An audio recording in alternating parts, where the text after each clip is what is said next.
aprovecharon para lucrarse y hacer negocio mientras la gente se moría por la falta de un medicamento, entre otras cosas, ¿no?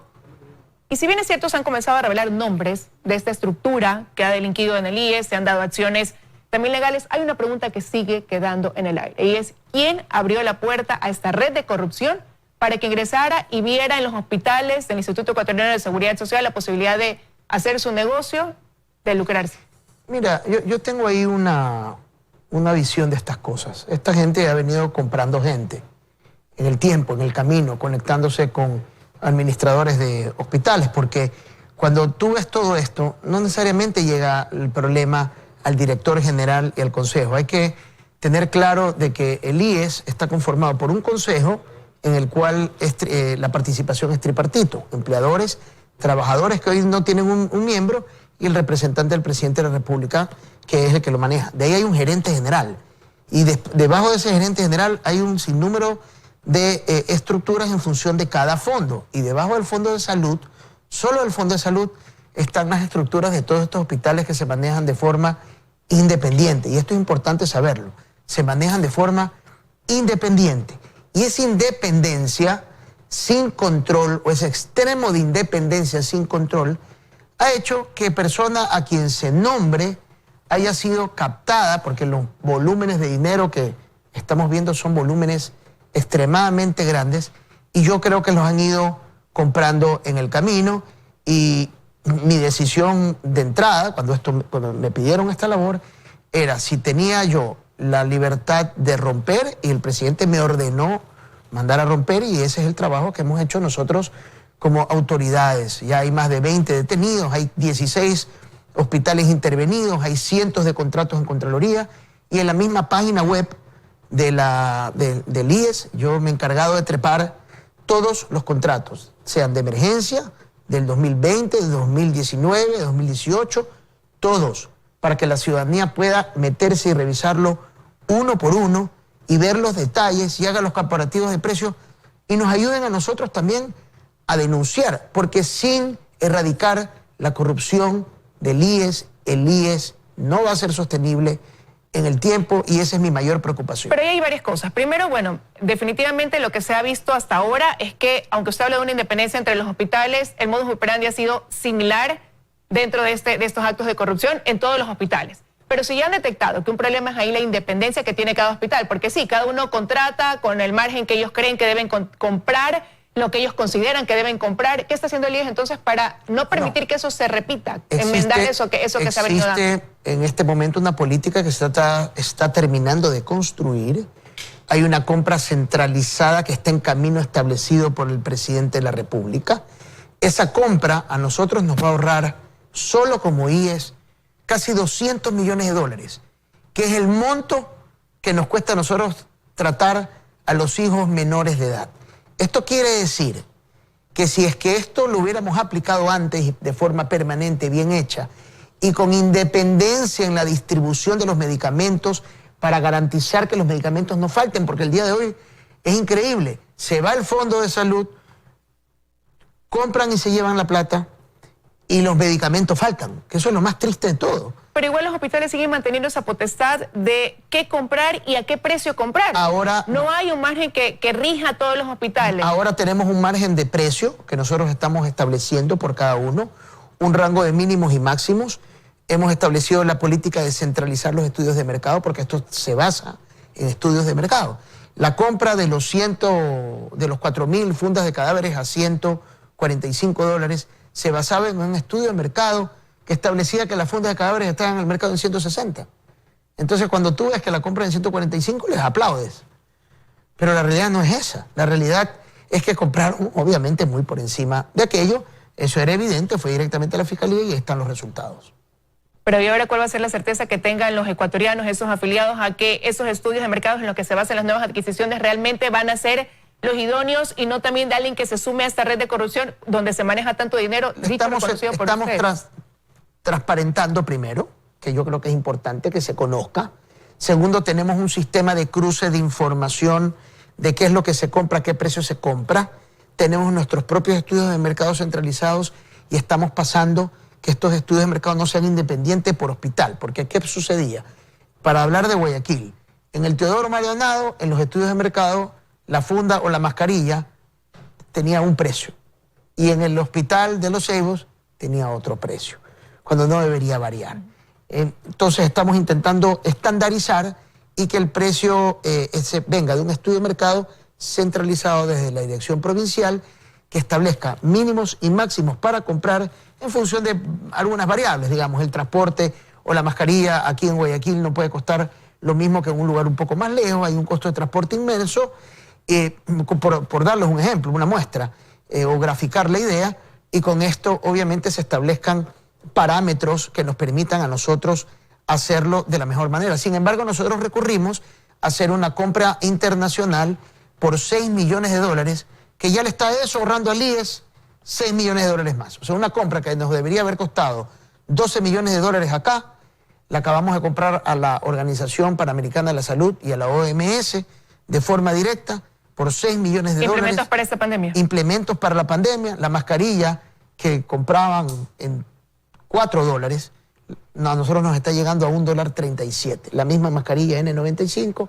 que necesitan nuestros médicos, necesitan nuestros pacientes en la mitad de esta pandemia. Ahora, pero usted decía, mientras no se erradique la corrupción que hay en el IES, eso va a perjudicar la sostenibilidad del Instituto Ecuatoriano de Seguridad Social. Y ahí también me preocupa porque en declaraciones anteriores usted ha dicho que pese a que se han dado estos golpes por parte de la Fiscalía, se comienzan a dar nombres, lo cierto es que no hay la garantía de que se haya ya dado con toda esa red que funciona dentro de los hospitales del IES. A ver, yo creo que se ha erradicado lo grueso.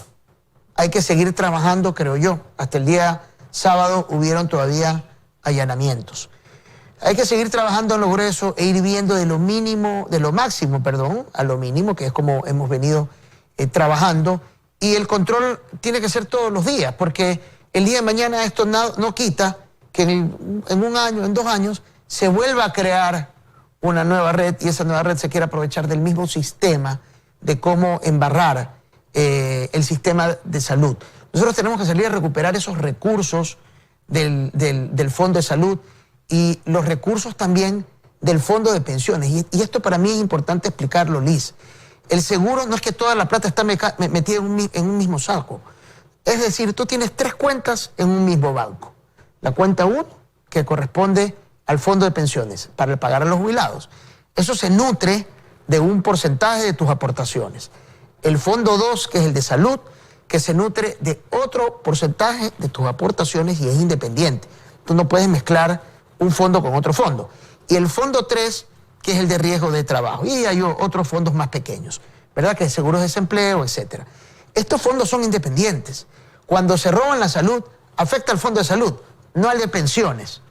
Pero cuando tú pagas, que es lo que estamos discutiendo ahora, la famosa resolución de la Corte Constitucional que nos obliga a nosotros a buscar una solución a los 13º, tenemos un grave problema en el Fondo de Pensiones, que no solamente está sufriendo de iliquidez, sino también está sufriendo de sostenibilidad en el tiempo.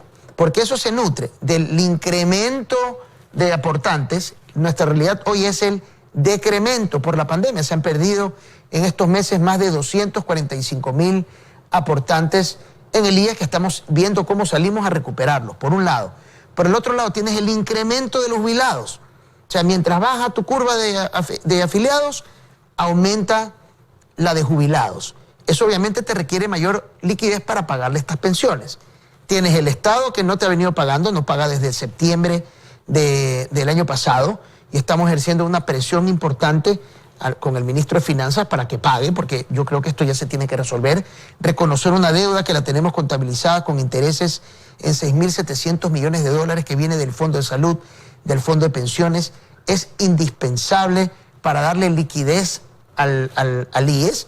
Y por el otro lado, importantísimo, comenzar a no trabajar con la demagogia y esas promesas que en su momento, por supuesto, fueron correctas, generaron votos, pero hoy día comenzamos a ver los platos rotos con este problema de los décimos que nos ordena ahora, pero la Corte Constitucional restablecer. Si el gobierno pagara lo que debe, eso de ahí daría un respiro, pero lo cierto es que eso... Da liquidez. Da liquidez, pero, no da eso sostenibilidad. pero todavía no hay la certeza de que el gobierno vaya a pagar esa deuda que viene arrastrando. No ha podido durante meses cumplir con lo que está adeudando. Bueno, hay una realidad en relación al flujo del Estado, pero el Estado tiene que pagar, es una responsabilidad legal que La tiene pregunta el es Estado. ¿cuándo? ¿Usted está presionando entonces para que se proceda a ese pago? Tenemos un próximo pago que lo estamos intentando cerrar. Un poco la discusión aquí es la forma, de qué forma tiene que venir. Nosotros estamos pidiendo, exigiendo de que tiene que ser en liquidez, porque lo que necesita el IES es tener liquidez. Más inversiones creo que nos sobran en este momento. El 40% de la cartera que tiene el BIES está invertida en bonos y muchos de esos bonos no son negociables. Por lo menos tener bonos que sean negociables a un buen interés, con eso nosotros poderlos empaquetar y salir a buscar recursos internacionales. Ahora, pero mientras eso pasa, ya el tiempo se les acorta para resolver sobre lo que la Corte Constitucional demandó meses atrás. Y ahí quisiera saber cuáles de las opciones que se están analizando, que son dos, tiene por ahora, hacia cuál se inclina la balanza. Mira, yo quiero aquí hacer una muy buena explicación para los ciudadanos. Esto fue una decisión que se tomó en el 2015, en el cual se le cobraba a los jubilados 2.76% de sus pensiones para cubrir sus 13º y sus 14º. ¿Qué es la realidad que estamos viviendo? Es que nosotros como afiliados pagamos por 12 sueldos, pero cuando jubilamos exigimos 14 sueldos. Esos 14, ese sueldo 13 y 14, para pagar a nuestros jubilados cuesta 550 millones de dólares al año, que el seguro no los recibe.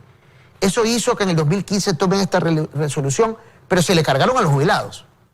Eso obviamente existió una demanda y la demanda es clarita.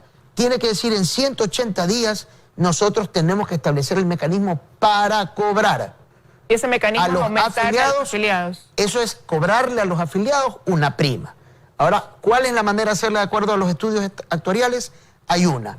Hay la estable, que va desde el año 2021 al 2058, y hay la progresiva, que es la que yo más me inclino. Ahora, yo le he pedido a los actuarios nuestros, que son los internos y los externos, que hagan un ejercicio en relación al sueldo mínimo. En función del salario único unificado, al salario mínimo, perdón, unificado, establecer rangos, que el que menos recibe, el que menos cobra, el que menos sueldo tiene, aporte menos, y que esto vaya creciendo en función de el que mayormente paga. ¿Cuándo habrá ya esta respuesta ante el plazo de la Corte Constitucional? Yo aspiro a tenerla esta semana, hemos pedido esa última revisión esta semana, y con eso subirlo al Consejo y tener que tomar esta decisión. Ojo, Liz, y aquí yo quiero ser muy claro, porque aquí existe mucho agravio e insulto creyendo que el gobierno quiere meter la mano al bolsillo. No, el gobierno no quiere meter la mano al bolsillo, pero nosotros como IES somos responsables de devolverle los recursos que le pertenecen al IES. ¿Y a qué me refiero con esto?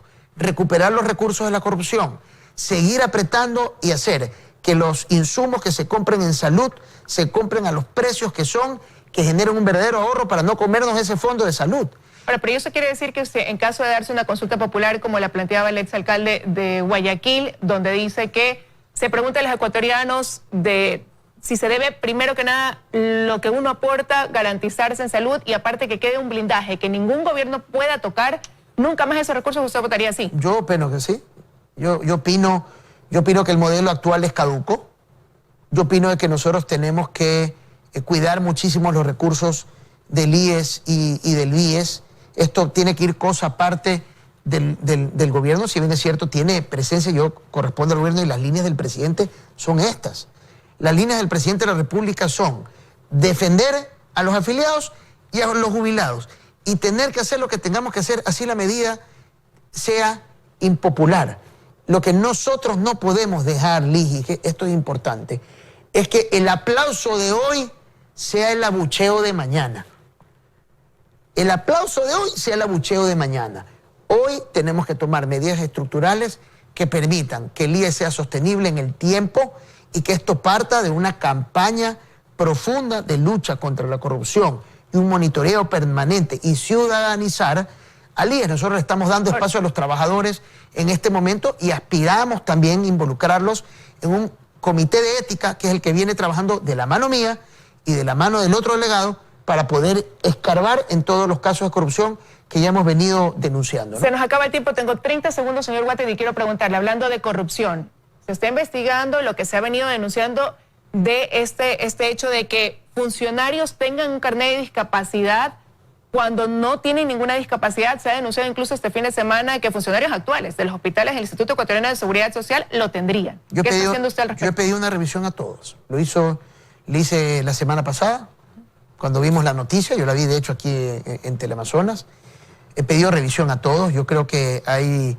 Ahora se habla de funcionarios actuales que tendrían estos carnets acá en un hospital de Guayaquil. Ya hemos eliminado bastantes. Se han eliminado ya y hemos actuado. Estamos retirando, quiero que sepa, casi 25 funcionarios del Teodoro Maldonado, que creemos nosotros que la gran parte estaba inmersa en todos estos casos que hemos visto últimamente. Pero se habla de que también podría pasar en el hospital de Los Ceibos. Claro, por supuesto que sí. Ese fue el primer hospital donde tuvimos problemas.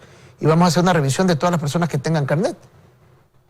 De todas las personas que tengan carnet. Esto ahora, yo veo deportistas, corredores, pesistas, ¿verdad? Gente corpulenta con carnet de discapacidad. Habría que ver cuál es el tema. Entiendo también la ministra de Gobierno ha armado un comité para esto. Y no solamente para esto, sino también para que se aproveche en general del carnet de discapacidad trayendo carros de alta gama e importándolos acá al Ecuador, cuando esto debería estar limitado a vehículos que estén exclusivamente diseñados para personas con discapacidad. Son las cosas que tienen que quedar claras. Quiero agradecerle su presencia esta mañana aquí en los Desayunos de 24. A usted, Liz, siempre un honor estar aquí con usted.